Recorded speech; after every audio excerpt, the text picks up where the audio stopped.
What is good, everybody? Welcome back to another episode brought to you by the League FFB. We are back, man. It is Return of the Mac, and it's not just me returning. You know, I've had that on my feed the last couple of days, and it felt like it was good for this stream. Coming back to the live streams every week from here on out, all the way through the rest of the year, every single Friday.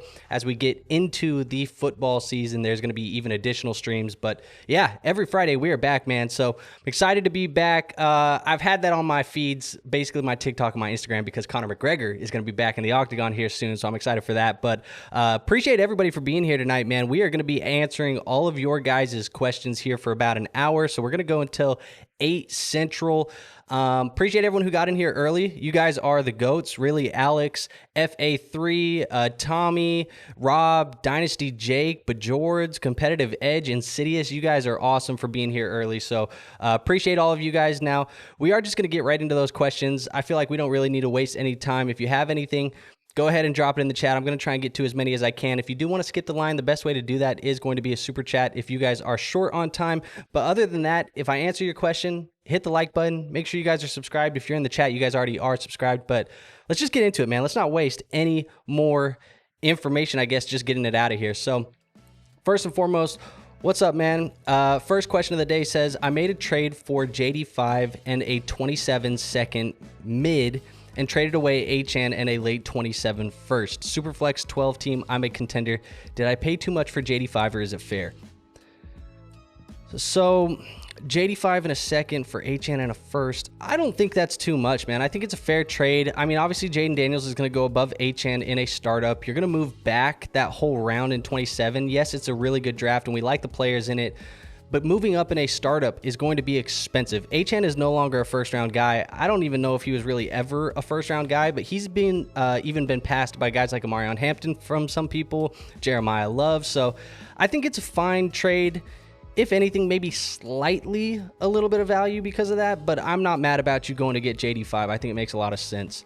Tommy says, I know you like Rome, but what else would you be willing to give up on top of Rome plus Ty Simpson for CeeDee Lamb? I think the conversation for me is Rome and a first, a 27 first, a decent one at that is probably enough to get me into the conversation for CeeDee Lamb. Ty Simpson would probably be around that. So I'm okay to say a second on top of that or a player similar to second round pick value in your rookie draft. That's probably what I'm willing to give on top of it. But it also depends on your format here. Like if you're a 10-man league or 8-man league, God forbid, and you're needing stars, I think you start to put a premium on CeeDee Lamb. But if you're in a 12-man league, a 14-man league, it seems to be a little bit more value to the depth. And that's why I would probably say Rome and Ty Simpson. In a 14-man league, Ty Simpson and Rome probably is enough already. But yeah, that's kind of where we're at, man. So hopefully that does help answer some of those questions. Alex, what's up, man? Appreciate you being in here. He says, I was wondering how worried we are about his new normal being Rome Odunze. Oh, and it looks like he said, I had a Rome question for tonight too. I just love the kid. He says, I was wondering how worried we are about his new normal. Does that make him less of a shot in a crowded room or change nothing? To me, I think it's noise, and I'm not putting too much stock into it. I'm not putting too much weight into it. I'm not moving him down my rankings because of it. I still think he has just as good of a shot as anybody in that room to be the number one. In fact, I think he is a more talented wide receiver than Luther Burden. I know Luther Burden's been getting all of the hype, and we are, getting removed from that 2024 draft class where you can't really say he was a better prospect anymore because we have enough NFL data, but I do like Rome Odunze. He's my favorite still to win that number one role in Chicago. Now, how valuable is the number one role going to be? I don't know, because they could spread this football around quite a bit, but I do think he can be the alpha or the number one still in Chicago. And to answer the real question here, how much are we worrying about the new normal? Not that much. Rob, what's up, man? Says, what position did you play in basketball back in the day? Tell us about your playing days. I played the two guard spots. So I played point guard and I played shooting guard. I played point guard earlier in my days. Like when I was growing up playing in middle school and on travel teams and AAU and things like that. Like I was playing point guard primarily because I didn't hit my growth spurt until high school. High school, I hit it a little bit late. It was like going into my sophomore year of high school that I hit my growth spurt. And I shot up a ton of height really quickly. I was basically like 5'7", 5'6", going into my freshman year, and going into my sophomore year, I was 6 foot 6'1". So That's kind of where I was at. I'm 6'1" now. I've stopped growing. But, yeah, that's kind of where we're at with the transition of what I played. But I liked playing the two-guard spot a little bit more. I was more of a shooter. I liked, playing on the perimeter and doing that. So that's kind of what I did. That's a little sneak peek into what I did. Jake says, Andrew, I'm a really big fan. Jake, I'm a really big fan of you too, man. Hope everything's well. Bajord says, we are back. Insidious says, what's good, Big Drew? How you feeling about losing LeBron James in the lineup? I'm not feeling bad about it, man. I mean, honestly, I think somebody asked me in the last offseason Q&A that we did a couple of weeks ago. They said, like, what do you think is going to happen with LeBron? Do you want him back on the Lakers? And I said, it doesn't really matter to me. Like, I kind of was in the boat that I want to move on from him. I think the writing was on the wall to move on from LeBron James and move forward with Luka. We'll see how this team goes moving forward. The trade for Walker Kessler, that's kind of a tongue twister in itself, but the trade for Walker Kessler and some other stuff, like maybe they're building a squad around him. I mean, I said to you guys, if you look back at those playoff teams, you needed a full roster, 12 guys deep, top to bottom, and hopefully the Lakers can do that now with some additional cap space with LeBron James out of town. Dixon, what's up, man? He says, we're back. I took over a team with no cornerstone assets. How do you feel, or how do you begin to rebuild? Current rosters: Jordan Love, Darnold, Javonte, Etienne, Waddle, Watson, QJ, Strange, Boston, and then he says Coleman there too. He follows it up with Charbonnet, Barner, other bench guys have all 27 picks and one extra 27 first projected late. Who would you sell? Would you wait till midseason to look to sell high? I think that's the thing with a rebuild, and you don't have a ton of cornerstone assets. You just got to look at it and evaluate this roster right away and say, like, who are players that you think can gain value? And when do we think that those players can gain value? So for me, I'm looking at your roster right now, and Jordan Love's a player that, maybe you can liquidate him in season. Somebody has an injury to their quarterback position, and you can get a first and a second for Jordan Love because they need quarterback play. Sam Darnold, maybe you can get a first for him too. Like, I don't think either of those guys are players that I'm holding on to tightly to rebuild around. Javonte Williams is a player you sell in season. Same with Travis Etienne, and you probably try and sell them earlier in season than later so you can shed some of those points off of your lineup. I think Waddle is also a player you're trying to liquidate. Watson is probably a player you're trying to liquidate. And I'm looking at the team here, and it's like the guy that I'm holding is Boston, but even if I can get a flip on him later down the road, like flip him for a 28 first, I'm okay for it. So I know I kind of just told you to sell everybody, but the reality here is you're looking for windows to get liquid on some of these assets so you can have first round picks. It's stable, or just draft capital in general. Some of them are going to be seconds, but you want stable assets that are not going to lose value. That's what the draft capital is going to be for you. And yes, you're going to have a team that scores very little points, and people are going to be like, man, this is a bad roster. It's going to be like that for a couple of years. But you want to have all of those draft picks because they won't lose the value, and then you can use them to either draft players that are going to gain value, or you can use them to trade for players that you actually like that can fit a long-term window. So you're just waiting for the windows. You're going to be selling on a lot of these guys. You're going to be trying to liquidate a lot of these guys. A couple of them, if you can't liquidate them down to just draft capital, try and move them in moves where you're diversifying. Can I move Jordan Love and take Jordan Love and get Ty Simpson plus a first, or Ty Simpson plus a player of my choice down the road that I do believe in? So like, try and do some moves like that where you can add some more depth to this roster, because that's also going to help you down the road. Is when you start to try and compete, you can then consolidate all of this depth that you have into some studs and hopefully buy you a couple of cornerstones, either in the rookie drafts or either in the trade market. Hopefully that was beneficial to you, Dixon. I think it will be. Christopher, what's up, my guy? Says, is Neighbors and Marvin Harrison Jr. enough for Jeremiah Love? I would still have Genty and Hampton at running back and have only Igbuka at wide receiver. It's PPR, start 2 wide receivers.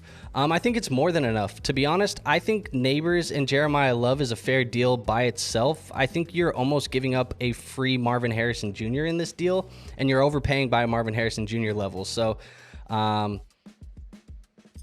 I guess really when I'm looking at this, it looks like you have Genty and Hampton and Jeremiah. So yeah, if you have Jeremiah and you can go forward with Genty and Hampton, I'm going to be doing that and just taking my Malik Neighbors and Marvin Harrison Jr. I think that's good value. Dixon, you're so disrespectful, bro. Funny story, actually. Somebody said, I went to the Dynasty Nerds draft retreat. I met those guys in person for the first time this year. And I guess they had a conversation by themselves before I got there, and they were like, how tall do you think Andrew is? And Garrett was like, oh, probably like 5'10", 5'11", maybe. And then I got there, and they were like, wow, you're taller than I thought you were. So apparently, I think it's probably a bad thing, but apparently I give off 5'9" energy or 5'10" energy. But yeah, I'm 6'1", dude. So my mom and dad were both tall. My mom's 6'1", so you know, most people can't say I'm the same height as my mom and that be a positive thing, but it is. So yeah, man. Let's see. Made a move for Love. Traded away Jonathan Taylor, Henderson, and a late 27 first. For Love, Rome, and an early mid-second and 10-man super flex, half PPR tight end, or half tight end premium in a PPR league. Okay, so trading away JT, Henderson, and a late first for Love and Rome. It feels fine. I think really when I try and break this down, it's like JT plus what equals Jeremiah Love. I think I'd probably go with JT plus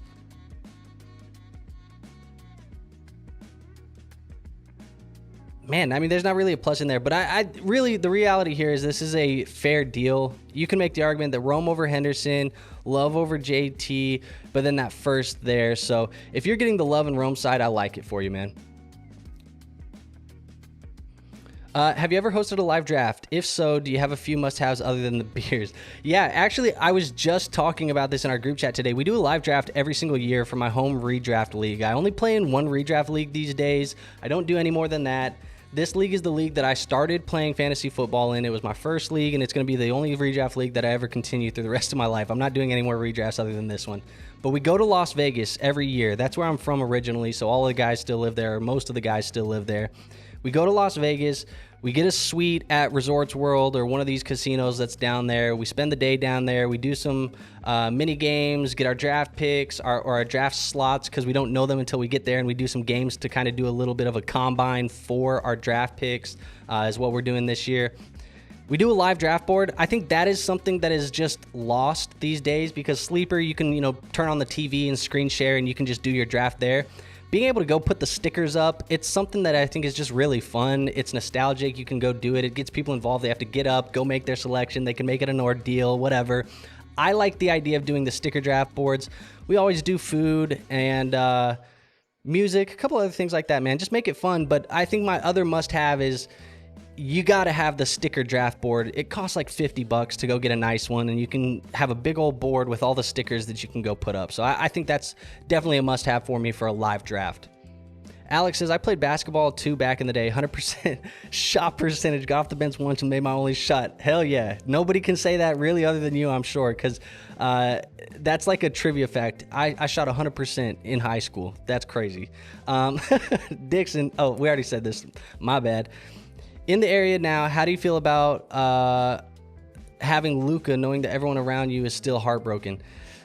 I haven't actually met very many Mavs fans. Now, I haven't been going out and talking basketball with strangers like that, but yeah, it feels good having Luka, man. I really like him. I think he's a really talented player and obviously one of the best players in the league. It's fun to watch him play, man. And I like, part of me, look, I'll never not talk about Kobe when I talk about my Lakers, but part of me is like, that was one of Kobe's guys too. I mean, you have the picture right before he passed away where it was like him dapping up Luka there courtside and stuff like that. So that was definitely, if Kobe liked him, I love him, man.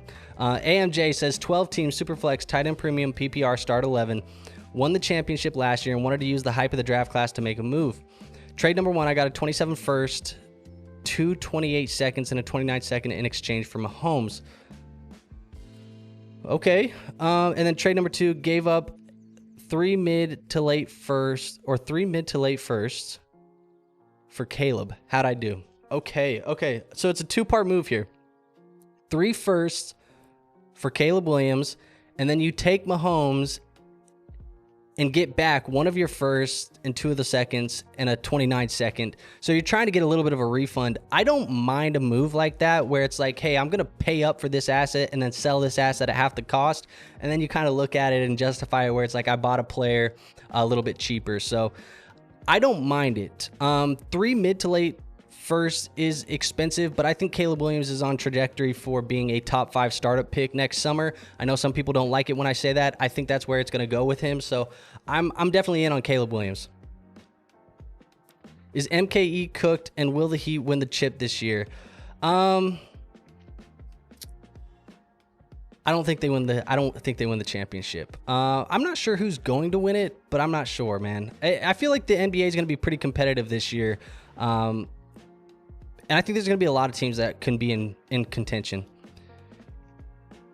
Offered 4 firsts in leagues for Caleb and not gotten him, so 3 seems fair. I got 3 for Genty, and that's, yeah, I mean, 4 feels aggressive, and the fact that nobody's been willing to even play ball with you there, Alex, feels a little egregious, because I think somebody should at least give you the time of day for 4 firsts. Dixon says, very helpful. I think a cool video, if you haven't already made one, is a condensed guide to rebuilding, 1-year punts, and contending.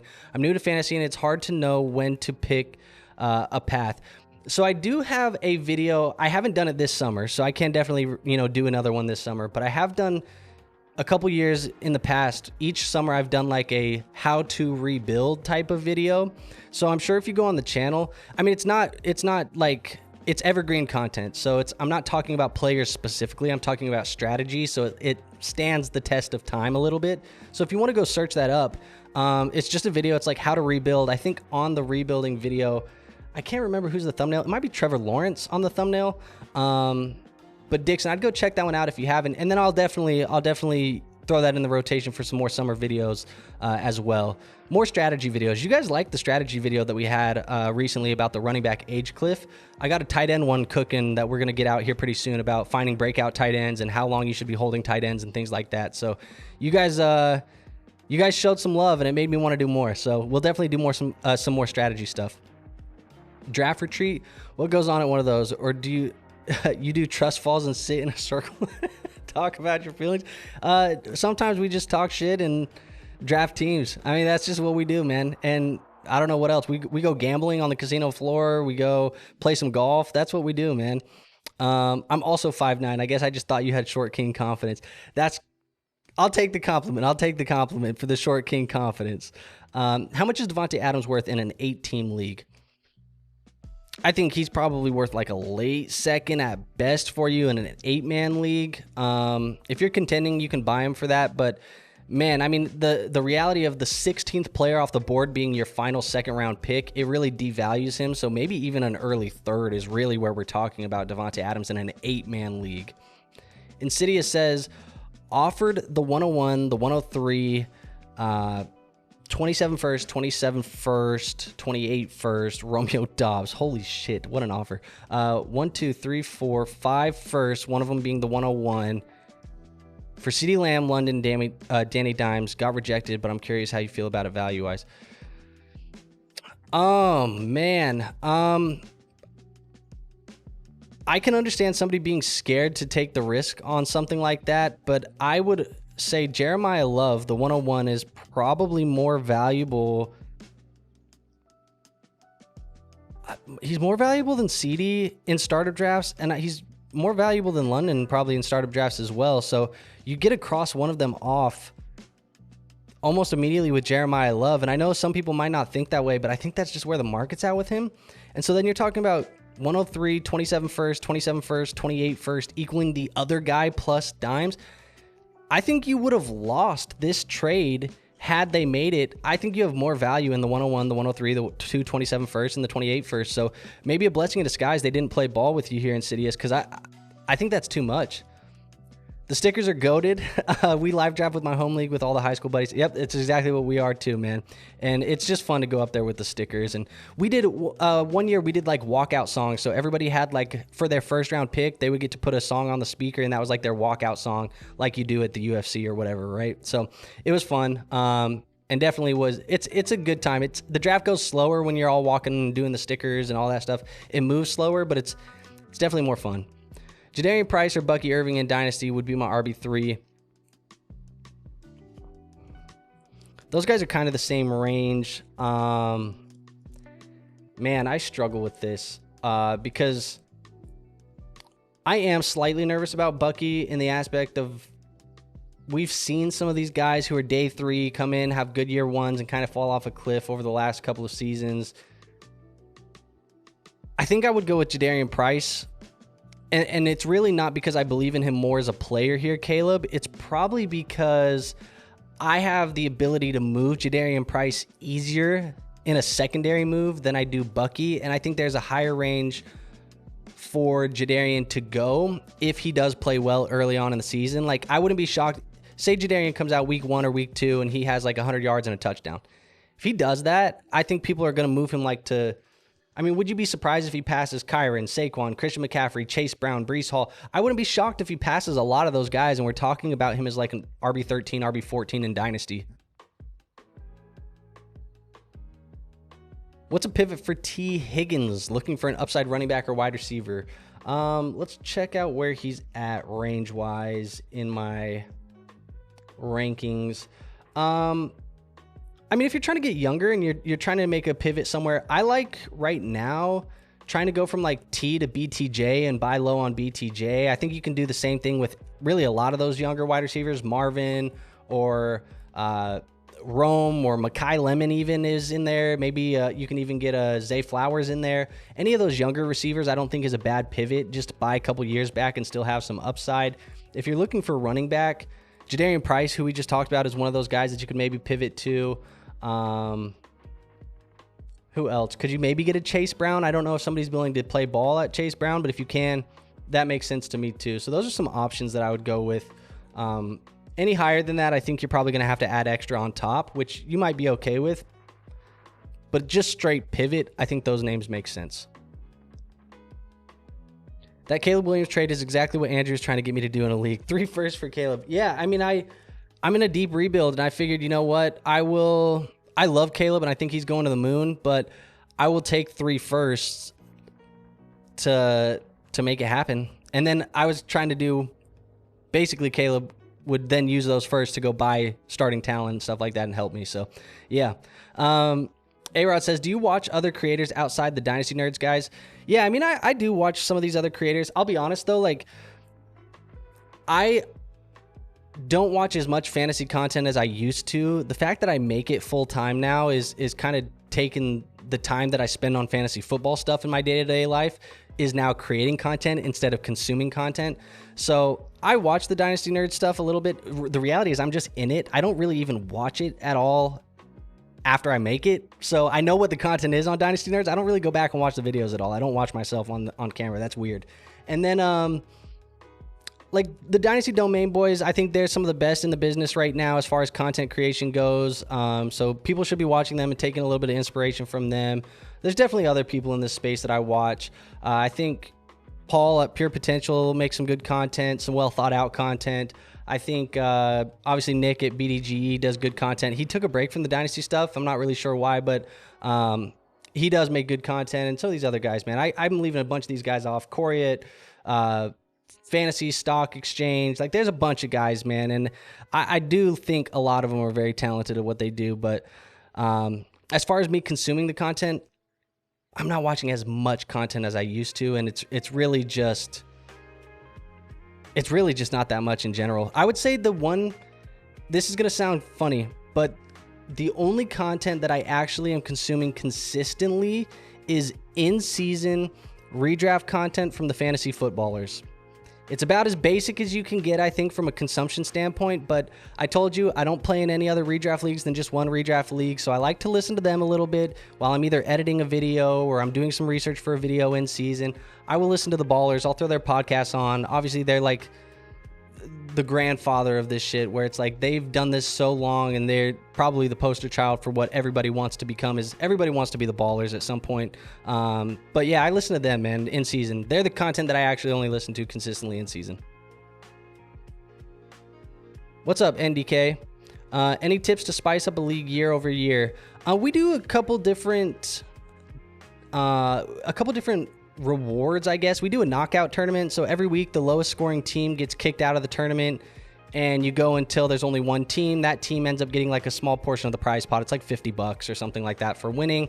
We do best record gets extra points, extra money for winning that. couple other things like that. Just keep it fun. We do power rankings. I do power rankings, and really what I'm doing is I'm just going to like Keep Trade Cut, and I'm making their power rankings into a graphic, and then I'm posting it in the league, and it gets people to talk a lot because my team isn't 10th overall. I shouldn't be 10th overall. My team's way better than that. You get that in the group chat. It's fun. So just things like that. New Nerds video, they did some similar discussion on the age clips and called out your work on it.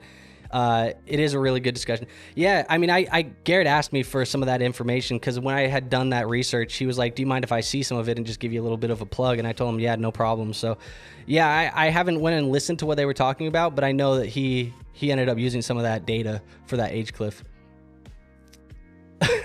Yeah. I mean, you can always find more, man. Go join we got a league finder channel in the Discord. Go drop a league in there and get in at least a 10 or a 12-man league. There's going to be people in the Discord that want to join a league with you. I just took that off without even answering that question. Where is it? Would you trade Pickens and T for CeeDee Lamb? My other wide receivers are JJ, Puka, Luther, Wilson, Casey, Concession.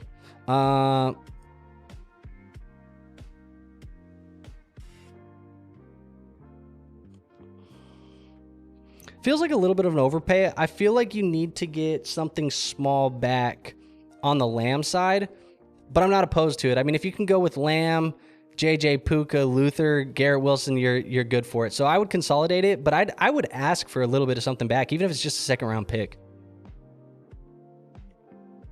I have a roster construction question. How do you balance depth versus insulation flexibility on competing rosters? I find myself wanting to move players on my bench for picks. I think that is, I mean, that's something that I was literally just thinking about today. I have a team that I'm contending with, and I was asking myself, do I want to keep Jaden Higgins, who I liked as a prospect? Year one didn't go fantastic, and I was like, I can re-roll him into, I got offered an early second-round pick in a 10-man league in 2027, and it was like, re-roll Higgins for a top 12 to 14 pick next year in a deeper draft class, even though I don't need him. And I ended up doing it. So here's my long way of saying, I think you can do this. You got to be careful and make sure that you got enough guys. Like if it's a start 3 wide receiver, I want to have like 5 or 6 of my wide receivers available that I can plug in and feel comfortable with each week. If it's a start 2, maybe you only need 5 of them, but you want to have that. And then after that, you can use the picks. Here's the benefit though of getting those draft picks is if it gets to a point in season where you're like, damn, I need some help, you can move those picks at that point in time. And people will always buy picks in season. You can probably get better deals for talent and production in season with those picks. So I never have really an issue with it. I think if you have enough depth that you can go into the year feeling fine about it, and then if the injury bug catches you, you can sell some of that draft capital. But draft capital is the one thing that is never going to lose value. I know I said it earlier in this stream, but it's the one thing you can always stay liquid. Everybody wants a draft pick. If you have a guy like Khalil Shakir, maybe 2 guys in your league like Khalil Shakir enough to trade for him, but if you have a 27-second, everybody likes the 27-second. So I think it's a good thing to have the draft picks and then use them however you want. AJ Brown or Ty Simpson, Eli Stowers in a 27 late second, full PPR tight end premium. Thoughts on the trade? If you're contending, it's probably AJ Brown, but I think the dynasty value, the long-term value, a rebuilder value might be on the Simpson and Eli Stowers on the second side. The thought is the picks will gain value and be more in demand as the season goes on. Easier to fill a hole. Exactly what I just said. Yeah, exactly. We're in the same thought process here. KC, what's up, man? Says, how many 27 firsts is Gibbs worth in a 10-man, 1 quarterback start 8 league? I own 2 early to mid projected, 1 middle to late, and defending champions first. So you have 4 of these. I think you gotta at least start the conversation at probably 1 of the earlies, 1 middle to late, and probably the defending champs first. It's probably those 3. But I'm going with only 1 of the early ones, and the other ones are the mid and the lates. That's probably where you got to start the conversation. Who are my top 5 wide receivers of all time? Damn. I mean, I'm going to put Randy on there. I'm going to put Jerry on there. I'm going to put Julio.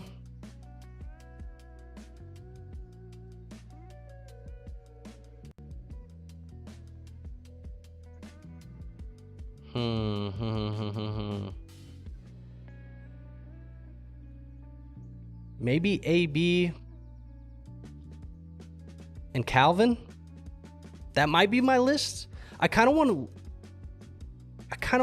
Larry as an honorable mention, but he's not in the top 5. But Larry Fitzgerald would be up there as an honorable mention. But I think that's going to be my 5. I'm going to go Randy, Rice, Megatron, Julio, and AB.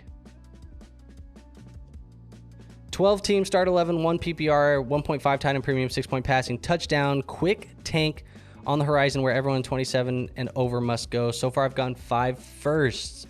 My question is, how far is too far to gut your team for the Jeremiah Smith-led class? My cores, for reference, quarterback is Dart, Ward, Genty, Love, Henderson, Tet, Watson, Parker, Concepcion. And that's kind of where we're at. He says different league. So here's the thing. You have 527 firsts right now. And while I am all in on trying to go get Jeremiah, I do think this is what you need to consider. I don't want to move Dart. I don't really want to move Ward at this point in time, though. If you want to liquidate him, that's fine. I just think he has a chance at some value installation this year with Carnell Tate being there, so I probably would rather hold him. Genty and Love, I want to keep. Henderson, I'm indifferent. If you want to move him or keep him, it's fine. T-Mac, I probably want to keep. I would say Watson, I'm good to move. Parker, I'm good to move. And KC, I'm indifferent. So that would be like who I'm okay to move and who I'm not okay to move. But what I want you to think about too is with 5 firsts right now, even if you don't get the 101, you're going to have the firepower to go in and say, hey, I have the 103 and the 104 and the 107. Can I use 2 or 3 of those to move up and go get Jeremiah anyways? I may have not got the 101. I tried. I didn't get it, but I can at least have the ammunition to go get it. So I think that's something to keep in mind too. So don't tank the whole team to get one guy when you could still buy the guy when it's time to draft him. Appreciate you, Insidious. Appreciate you coming in and hanging out, man. Appreciate that as well, man. Are you keeping or selling Bucky? If you're selling, who are you looking to buy, the running back or wide receiver? I think right now I'm keeping. I'm holding him because the value's just shot at this point in time. I mean, at his current price tags, like he's below Scattaboo, he's below Jadarian Price, he's just like in that range with like Javonte and Bashal Tutin. I'm okay holding him at that range, so I'm probably not moving him for any of those guys. Though if you can move him for a Jadarian Price, or you can move him straight across for even a Kyron Williams, like I'm okay to try and do that because I think the production is going to be better. At wide receiver, who do I want? I mean, a riskier bet as well, but maybe just get you into a different ballpark is Rashee Rice. Like, can you go get Rashee Rice for Bucky Irving? Can you get Jalen Waddle for Bucky Irving and get some production this year? Can you get BTJ? Can you get Zay Flowers? Like, those would be guys that I'd look at. I might have to add a second on top of Bucky to get to a Zay Flowers, but I'm okay with it. But I think his price right now is really low, so I'm not actually looking to sell him at this point in time. I'm just holding him if I have him, and if the price is really low, I might consider buying. Pearsall or QJ? I like Pearsall more as a player, but I think QJ is probably the safer bet at this point in time. But I'm indifferent here. I just like Pearsall more as a player. Lamb, Igbuka, AJ Brown, Parker Washington, Jalen McMillan, Tank Dell, pick 102, 104. Thinking of trading CD for a running back. Does that move make sense? If so, who should I target? Yeah, I mean, CD's your best player in that wide receiver room. I mean, at 102, you're probably going to be able to get a Carnell Tate. 104, you're going to get a Lemon or a Tyson. I think it makes sense. I would honestly, if it was my team, I would be trying to shop AJ for the running back right now, because I think with AJ Brown, you can find yourself selling him and getting a Chase Brown or getting a Saquon or getting a Kyron Williams, or I feel like we've said his name 100 times tonight, but like Jadarian Price, like I feel like I could go get one of those guys, maybe even a Breece Hall for AJ Brown, and I can keep Lamb Because Lamb's going to be able to get you a little bit of a better wide receiver. I mean, a better running back. It's probably going to put you in the conversation where you're talking about James Cook or Jonathan Taylor. But I think I would rather have the longevity of Lamb. He's still not an old player. I don't see him falling off a cliff over the next 2 to 3 years. So I would probably be keeping Lamb, moving AJ, and trying to get like a Chase Brown or a Breece Hall or something like that.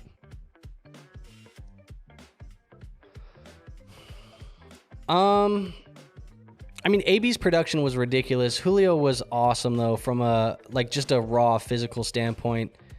I mean, you can't go wrong. And that's me being cautious, I guess, with not picking a side here. But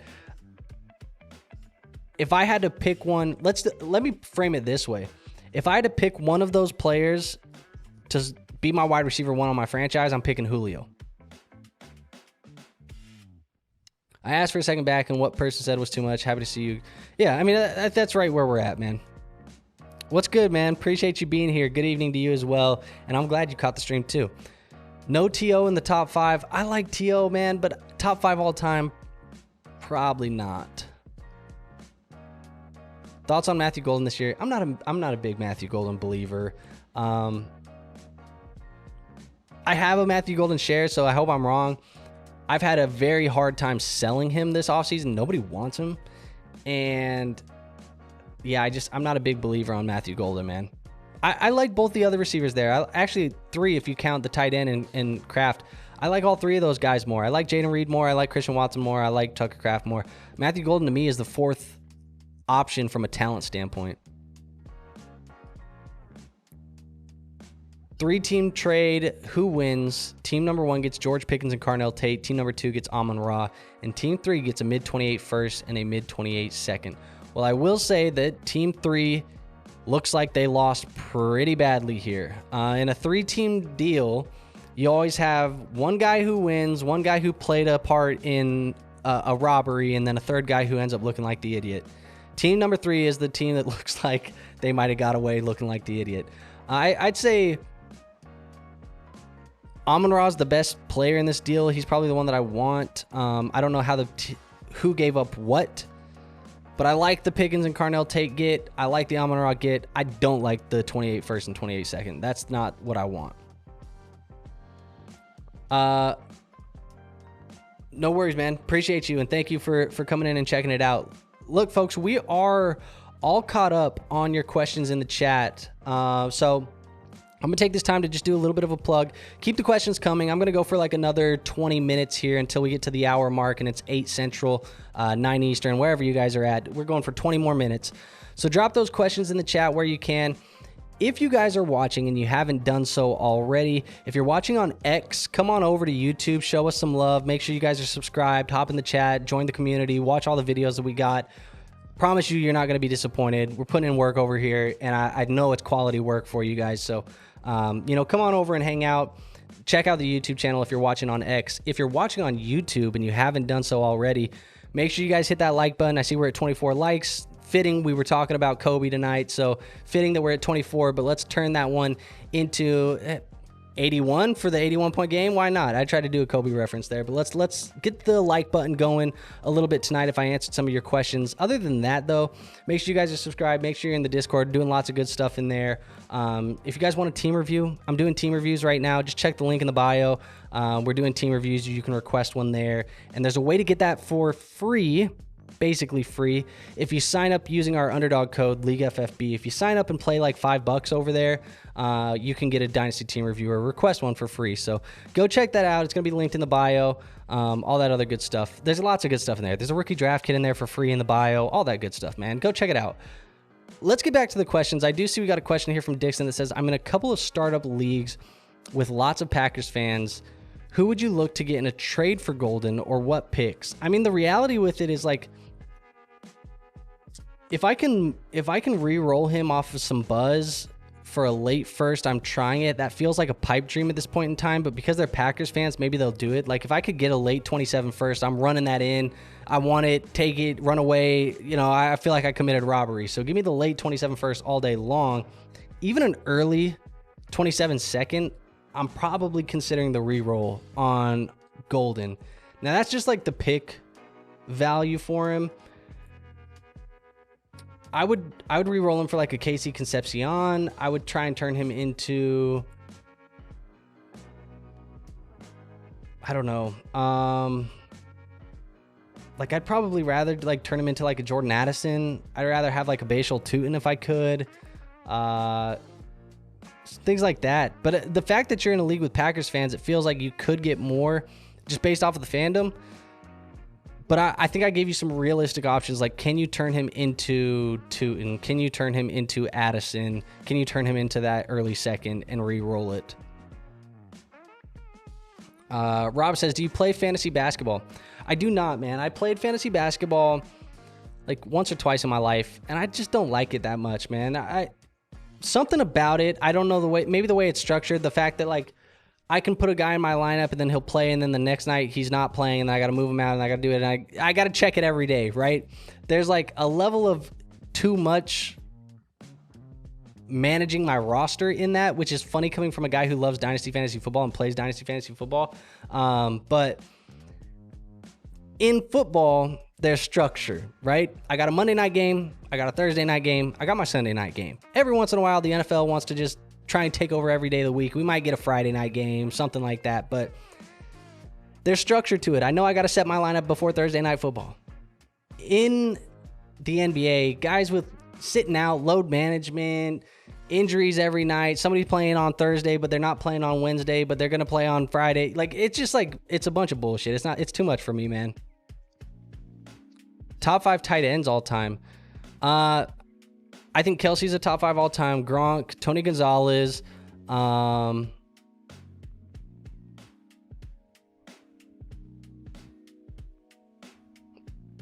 are the easy ones, I guess. Man.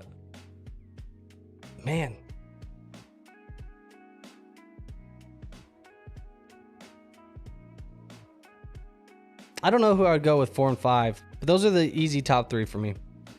JMO, what up, man? Says, what's up, Andrew? Do you ever just completely avoid certain league mates that are always looking for drastic overplays in Dynasty?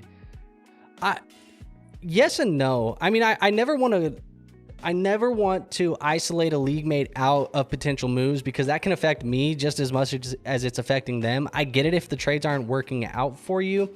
However, I have had a couple of league mates in the past and currently that I play with that it's like, I know they're going to send me a deal that it's going to look egregious on the first one through.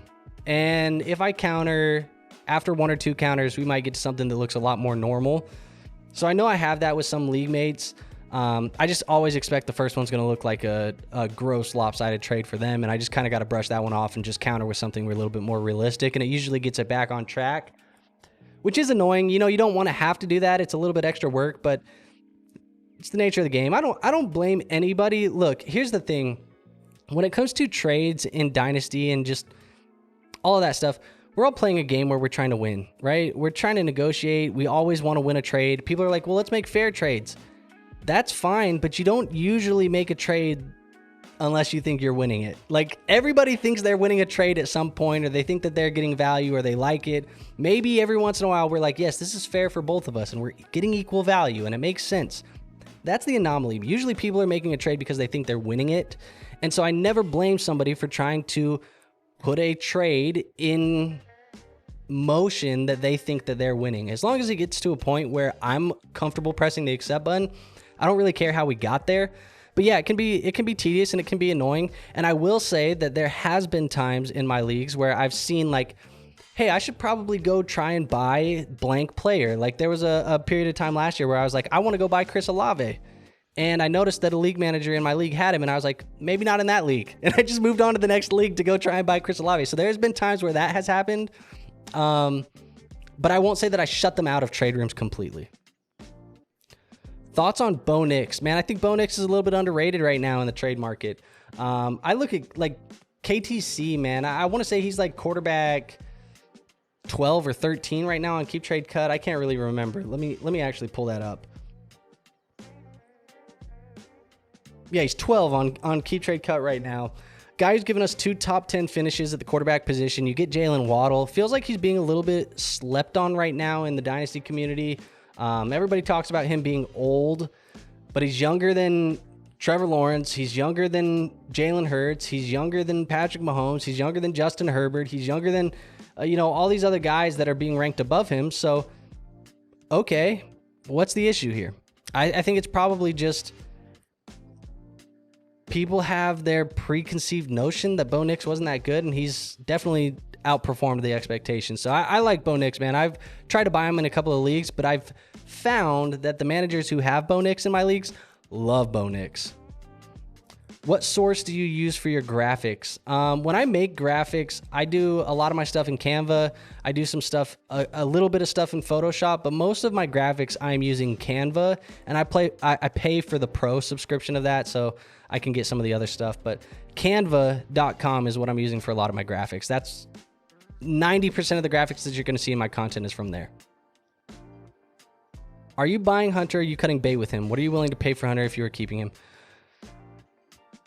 I think it really comes down to price tag for me with him.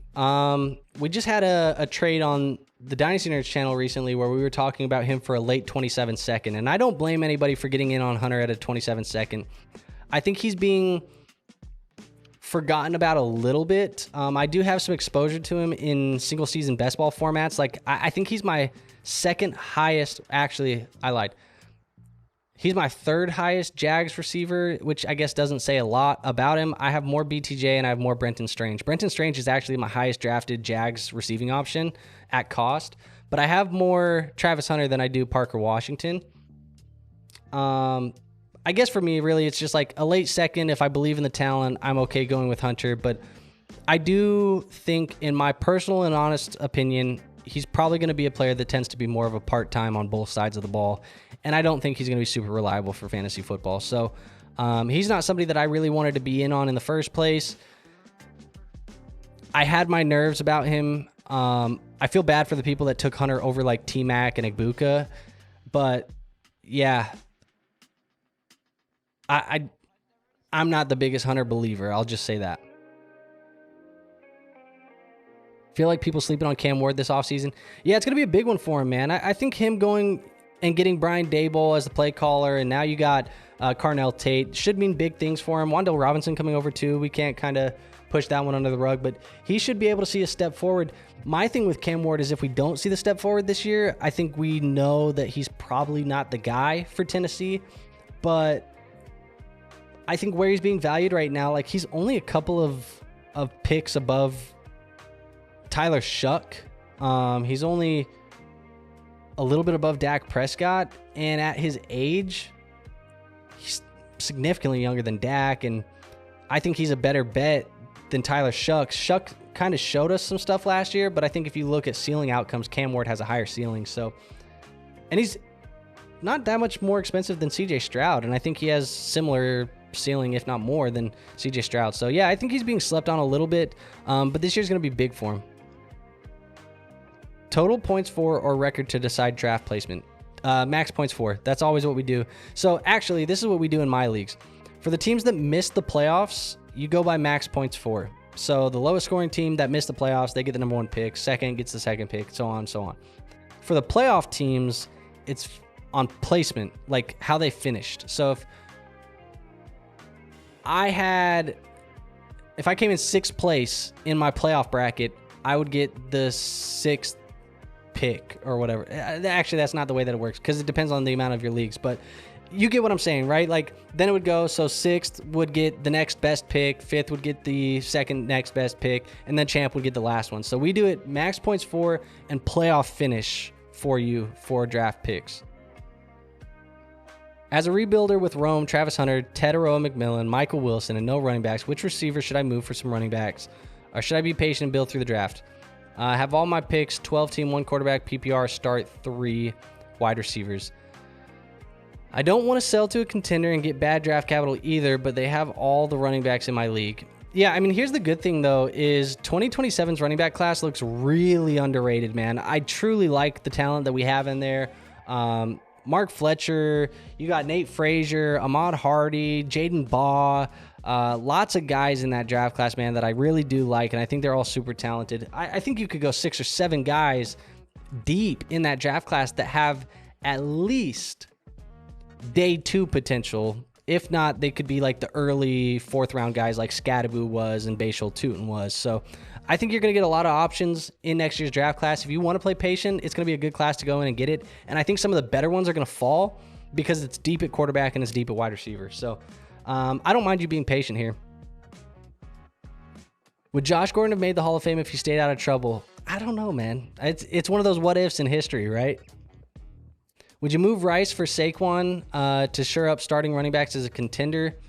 I have Puka, JSN, London, Rice, Addison, Godwin at wide receiver. Running back is Henry, Judkins, Hendo, Dobbins, Hubbard. I actually don't know if I feel like you need to make this at the moment. I think you have a lot of wide receiver talent, and you have a lot of running back talent too. But with Henry, Judkins, and Hendo, I think you're good at running back until you feel like you need to make a move. Like if Henry all of a sudden in season looks like he maybe got hit by the age cliff, then you can make that move. But for now, I think actually Rice is a better player than where Saquon's at for you long term. Maybe I'm off on that, but I've been higher on consensus on Rice than I think most people have. I know some people are very worried about him. I just don't love Saquon long term. I mean, in that running back video that we did recently, if you haven't checked it out, Casey, I'd go check it out because there's a lot of good information. But Saquon's in the danger zone, and we just don't see a lot of running backs in that danger zone end up being super productive for really more than a year or two. I think the data, I can't remember off the top of my head, but it was like 20% of running backs who are 29 years old end up being top 24 options. So Saquon would have to be kind of an outlier at this point. The odds aren't very great in his favor, and I know he's super talented and we love him, but history tells us that he's probably somebody that we can't view as more than just a one-year window type of guy moving forward. If you can move him for like Brees, if you can move Rice for Brees, I like that more. I think you get maybe lower end production this year. I don't even know if you do get lower end production, but you get a longer window moving forward. But I don't think you need to make that move right now. No problem, man. All right, folks, we did get all the way caught up one more time, so I am gonna plug it one more. If we've answered your question, if you're checking us out, you haven't done it yet, go hit that like button. This is gonna be last call on questions. We only got about 5 more minutes until this stream is over, so I'm calling last call. Throw those questions in the chat. We will get to them, and then we'll get on out of here and go enjoy the rest of our weekend, 4th of July weekend. You guys need to stay safe out there. Have some fun, but stay safe. You know, anytime you're messing around with these fireworks, man, we got too many of these scary stories from previous years, the Jason Pierre-Pauls and some of this stuff where people are blowing their hands off. Be careful out there, folks. But have fun. Enjoy yourself, as you should. Andrew says, what is your take on Josh Jacobs? Buy him cheap or is he cooked? He's another player that's kind of in that danger zone, the end of his prime. And then you got the off-the-field stuff. For me, it really is like a very specific type of buy. If I'm a contending team and I can get him for a 2nd-round pick, I'm in. Anything else, I'm probably just moving off of him. So I guess to answer your question, I'm looking for the discount. If it's not there, I'm good moving off of him. No real reason to keep him. Speaking of Saquon, should we hold Tank Bigsby or move him for a 2nd?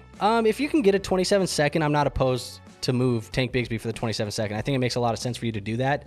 But Tank is one of those few handcuffs that I think is a good stash that has some high upside. He's not talked about in the same breath, but I think he's a similar type of handcuff to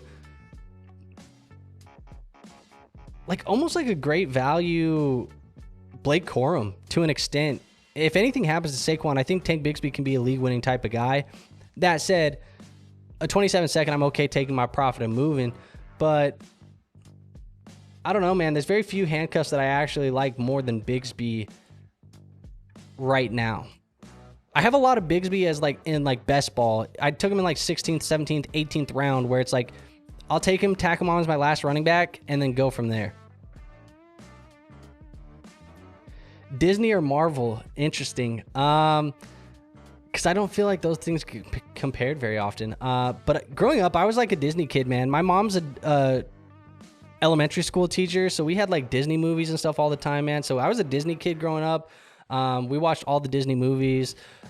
Fox and the Hound. Like, I'm talking like the old Disney classics. Like, those are what we were watching on like VHS tapes and stuff like that. Like, we would put the VHS tape in, you take it out of the box that you have to fold it in, put it in, and let it go.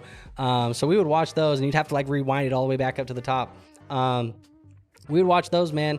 And so I'll say Disney. I'm not a big superhero movie type of person. My wife loves the superhero movies. I'm not a superhero type of movie guy, man. They're too long. All of them are too long, man. It's like 3 or 4 hours to watch all these fucking movies. The new OC spoke highly of him. Yeah, man, I like him a lot. Keaton Mitchell type of handcuff without as much upside.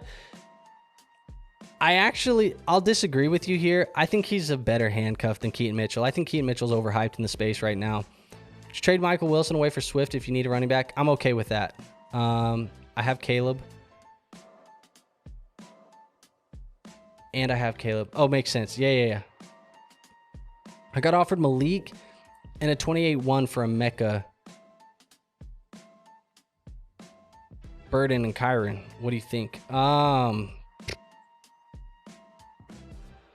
think I'm going to go with a Mecca, Burden, and Kyron here. It's closer. I think that's you're clearly getting a discount on Malik, but yeah, give me a Buka, Burden, and Kyron. Because I truly don't think... I'm hedging my bet against Burden right now. That's really what it's been all offseason.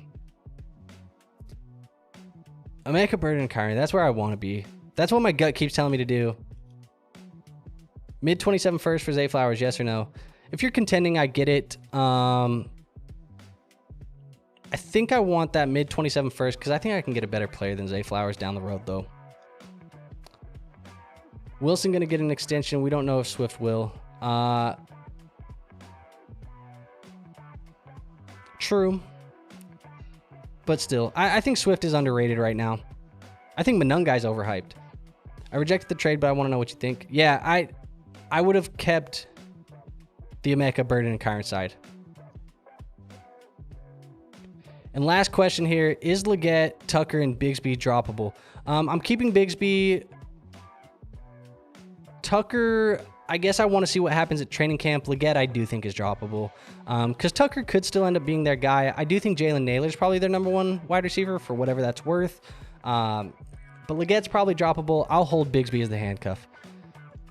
So there you have it, folks. That is everything tonight. Hopefully, we were able to answer all of your questions. If we did, you enjoyed it. You liked hanging out with us. We're going to be doing this every single Friday moving forward for the rest of the year, all the way until the new year. So you're going to see us every single week. Get used to it, man. Enjoy hanging out with you guys. Thank you always. Hit the like button. Do all that good stuff. I'll see you on the next one, though. We'll see you next week. Peace out.